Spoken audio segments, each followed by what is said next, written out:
High, তো চলো আজকে আবার একটা নতুন কিন্তু গাছ লাগানোর ভিডিও নিয়ে চলে এসেছি। আমার গলাটা একটু শুনতে অদ্ভুত লাগলেও আমার একটু ঠান্ডা আর জ্বর এসছে বলে আমার গলাটা সাউন্ডটা একটু চেঞ্জ হয়ে গেছে। তবে চিন্তার কিছু বিষয় নেই, আমি কিন্তু তোমাদের সাথে ভিডিওটা শেয়ার করছি, অন্য কেউ না। তো চলো এই গাছটার একটা সম্পর্কে বলি। এই গাছটার দেখবি সবুজ সবুজ পাতাগুলো আছে, তার পাশে একটা ইয়েলো কালারের বর্ডার দেওয়াও হয়। ওটা একটা অন্যরকম ভ্যারাইটি, এটাও একটা অন্যরকম ভ্যারাইটি। তো এই গাছগুলো কিন্তু একটা লাগালে 10টা ইজিলি হয়ে থাকে। যে কোনো রাস্তার ধারে বা কারোর বাড়িতে দেখবে বেড়া হিসেবে দিয়ে রাখে, কারণ লম্বা হয়ে অনেকটা জায়গা কভার করে।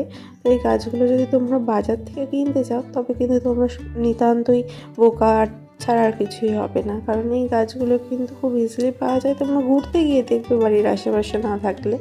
তবে এই গাছগুলো কখনোই কিনতে যাও না। আমাদের বাড়িতে বাইরেও লাগানো আছে এবং ঘরেও আমি লাগাচ্ছি। ভিডিওটা যদি ভালো লেগে থাকে তাহলে অবশ্যই লাইক করে দিও। টাটা, বাই বাই, দেখা হচ্ছে নেক্সট ভিডিও।